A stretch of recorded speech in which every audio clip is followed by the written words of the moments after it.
Shalom rekan-rekan semua, kembali kita masuk ke dalam pokok pembahasan kita. Kita sudah tidak terasa, kita sudah masuk di dalam Matius pasal 7 ayat yang ke-12 dan saya berikan judul tentang Golden Rule. Nah, kita akan lihat PPT saya, kita akan belajar bersama-sama pada saat ini. Nah, seperti yang tadi Ibu Helena sampaikan bagi setiap kita, jujur katakan bagian ini tuh kayaknya jarang banget untuk kita bahas secara khusus ya. Mungkin beberapa orang Kristen hanya memasukkan ini menjadi sisipan di dalam sebuah khotbah, tetapi tidak pernah secara khusus untuk direnungkan. Saya pun juga jarang sekali mendengar pembahasan ini, bahkan bukan jarang, tidak pernah saya mendengar pembahasan ini. Tapi saya berharap malam hari ini kita boleh sama-sama belajar apa sih Golden Rule ini dan apa yang Tuhan mau lewat hal ini.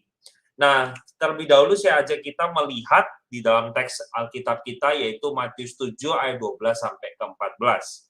Segala sesuatu yang kamu kehendaki supaya orang perbuat kepadamu, perbuatlah demikian juga kepada mereka. Itulah isi seluruh hukum Taurat dan kitab para nabi.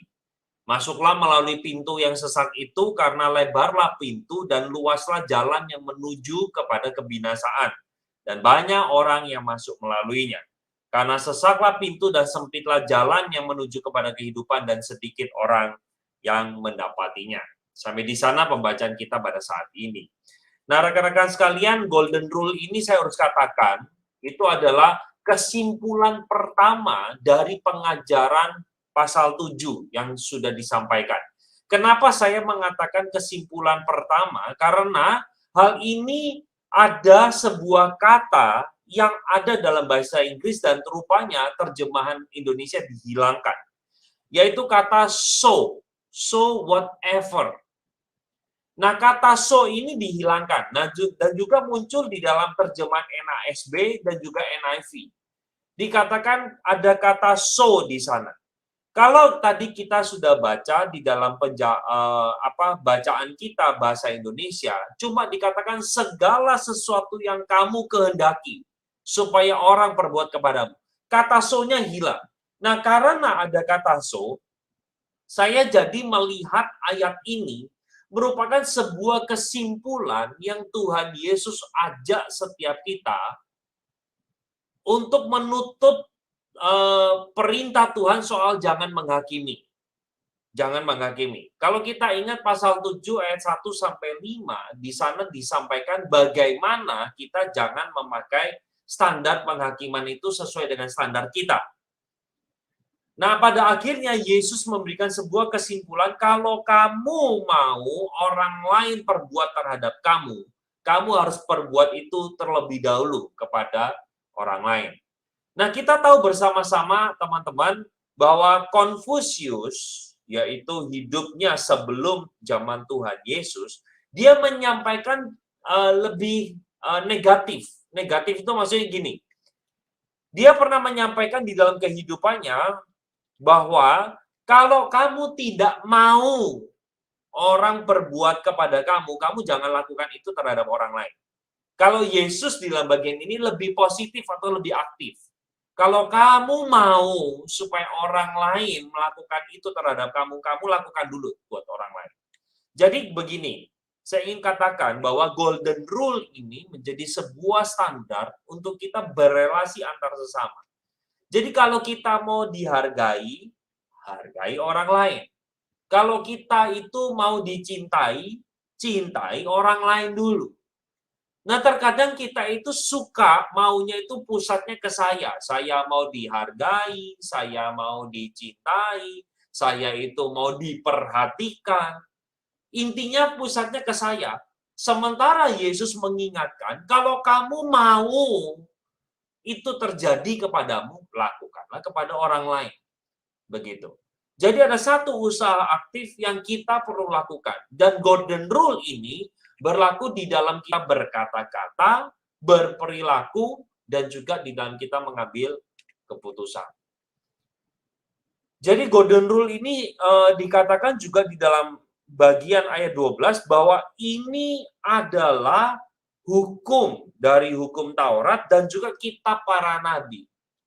Kita jadi ingat bersama-sama, ini seolah-olah adalah sebuah kesimpulan bentuk yang lain dari hukum Taurat yang kelima sampai yang ke-10.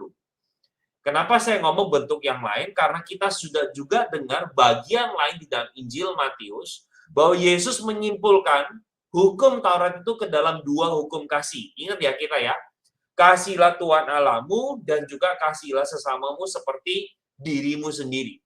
Nah, ini adalah bentuk lainnya di dalam hukum kasih yang kedua itu. Di mana kita harus berupaya untuk melakukan sesuatu yang kita mau dapatkan, tapi terlebih dahulu kita harus lakukan terhadap orang lain. Menurut saya itulah yang dimaksud kasihilah sesamamu manusia seperti dirimu sendiri. Jadi bagaimana kita mengasihi diri, itu juga menentukan bagaimana kita mengasihi orang lain. Nah, saya gabungkan pembahasan kita malam hari ini, kita lanjutkan kepada ayat 13 dan ayat 14. Ini ayat juga sangat jarang sekali untuk dibahas. Nah, kalau kita lihat di dalam bagian ini, masuklah melalui pintu yang sesat itu karena lebarlah pintu dan luaslah jalan yang menuju kepada kebinasaan. Dan banyak orang yang masuk melaluinya. Saya waktu mempersiapkan bagian ini, saya langsung teringat lagu sekolah minggu. Di dalam dunia ada dua jalan, lebar dan sempit, mana kau pilih? Yang lebar api, jiwamu mati, tapi yang sempit hidup berglori. Nah, gambar ini yang seringkali akhirnya ditawarkan. Betul ya? Bahwa banyak orang memilih ke neraka dan hanya sedikit orang yang ke surga. Nah, tapi menurut saya, gambar ini kurang tepat menurut saya. Karena begini, yang pertama, orang itu tidak tahu pelang itu ke hell, pelangnya itu ke neraka. Banyak orang nggak tahu. Malah mereka merasa bahwa yang mereka tuju ini adalah ke surga. Mereka tidak sadar bahwa apa yang mereka jalani itu menuntun mereka bukan kepada ujung yang sama. Jadi teman-teman, di dalam bagian ini kita juga diingatkan bahwa kalau ada banyak jalan menuju Roma, maka saya harus katakan tidak ada jalan lain ke surga selain lewat Yesus. Kok kelihatannya arogan sekali ya, tapi saya tidak dalam ranah membahas tentang hal tersebut, tapi saya ingin sedikit mengkoreksi gambar ini. Nah, saya coba gambarkan gambarnya jadi seperti ini. Ini adalah satu jalan ya, ini bukan balok tapi jalan. Nah, kalau dikatakan banyak orang yang jalan lewat pintu yang lebar, itu adalah saya gambarkan seolah-olah semua orang sedang berjalan ke arah sebelah kanan. Semua orang. Ini berjalan mewakili sebuah analogi yang bisa diartikan mereka bertindak, mereka bersikap, mereka berpikir, itu pada umumnya orang sama. Contoh. Kalau misalnya kamu dijahati ya balas, jangan ampuni. Kalau misalnya kamu itu mau dihargai, kamu harus berusaha semampu kamu untuk menggapainya dengan segala macam cara. Kalau kamu ingin dipandang oleh masyarakat atau dinilai baik oleh sesamamu, maka kamu harus pasang outfit yang sangat-sangat mahal. Nah, itu gambaran orang semua menuju ke sana. Nah, lalu dikatakan jalan sempitnya mana? Kalau jalannya cuma satu, sempitnya mana? Sempitnya itu adalah ketika orang Kristen melawan arus. Dikala orang lain mengajarkan balaslah kejahatan dengan kejahatan, kita diminta balaslah kejahatan, bukan netral, malah kita berbuat baik. Nah, itu lawan arus tuh. Kalau kita sampaikan prinsip ini kepada mereka yang jalannya ke sana, apa yang terjadi? Kita akan dibilang goblok lah, sok suci lah, bodoh banget kamu. Itu namanya kamu diinjak-injak. Nah, saya kira kita harus melakukan jalan yang melawan arah itu, dan itulah jalan yang sempit itu. Kenapa kita harus lakukan itu? Ya tentunya karena Tuhan Yesus sendiri melakukannya bagi setiap kita. Kita harus meneladani Dia. Bagaimana cara Dia berpikir, cara Dia berperilaku, cara Dia berkata-kata, cara Dia mengambil keputusan, cara Dia bersikap terhadap segala sesuatu. Nah, saya ingin ajak kita melihat bersama-sama bahwa ayat 13 dan 14 ini bisa berarti yang pertama, bahwa sedikit orang yang mau ikut prinsip kerajaan Allah yang Yesus ajarkan. Sedikit. Kalau rekan-rekan yang sudah mengikuti saya dari Matius pasal 5, kita tahu bersama-sama ini adalah sebuah standar moralitas yang sangat-sangat luar biasa. Diawali dengan barang siapa yang miskin di hadapan Allah, berduka cita, lemah lembut, lapar dan haus, murah hati, suci hati, membawa damai, lalu dianiaya karena kebenaran, itu saja kalau dilakukan, itu sudah sedikit orang yang mau secara sengaja melakukan prinsip kerajaan Allah. Dan teman-teman disambung lagi dari ayat 21 sampai 24, siapa yang berkata kafir, ya mereka harus masuk ke pengadilan. Lalu barang siapa yang mengingini wanita, dia adalah orang yang sudah berzina. Kita ingat ya sama-sama, kamu jangan mengucapkan sumpah palsu. Kita tidak berhak menyampaikan sumpah, baik itu untuk surga ataupun bumi. Kita sudah pelajari itu. Nah, standar yang Yesus sudah sampaikan di dalam pasal 5 sampai pasal 7 menunjukkan kepada setiap kita bahwa sedikit orang yang mau ikut. Sedikit orang. Dan yang kedua, bisa jadi ini adalah fakta bahwa lebih banyak orang yang menuju ke neraka daripada ke surga. Ini angka sangat menyedihkan sekali. Tapi saya harus katakan, ya inilah yang Yesus katakan. Karena terlalu susah untuk mengikut Yesus, maka mereka lebih baik nggak mau pilih Yesus. Sebenarnya ya, rekan-rekan, saya harus katakan bahwa neraka itu adalah tempat yang Tuhan Yesus sediakan bagi mereka yang memang tidak mau hidup bersama dengan Dia. Apa sih definisi neraka? Kan banyak orang mengatakan bahwa neraka itu adalah tempat yang penuh dengan api, lalu di sana ada ratap dan kerta gigi, lalu ada ulat. Saya kok kira itu adalah bahasa simbolis yang Yesus sedang ungkapkan. Oh, berarti kalau simbolis yang aslinya nggak gitu ngeri. Oh, justru bisa lebih ngeri sih. Karena gambaran api itu saya percaya bukan api beneran, tetapi gambaran penderitaan yang tidak berujung. Nah, kalau kegelapan, jadi neraka itu ya, kalau saya boleh ini sedikit melipir dulu, neraka itu digambarkan di dalam Alkitab itu adalah ada api, ada gelap, ada ratap dan kerta gigi, dan ada ulat. Nah, keempat hal ini semuanya adalah sifatnya simbolikal. Kalau api menunjukkan adanya penderitaan tak berkesudahan. Kalau kegelapan artinya tidak ada pengharapan di sana. Kalau ratap dan kerta gigi adalah dipenuhi dengan kengerian dan ketakutan. Ulat adalah lambang kejijikan. Sesuatu yang menjijikkan. Jadi empat ini adalah gambaran tentang neraka, di mana Allah membatasi dirinya sehingga dia tidak ada di sana.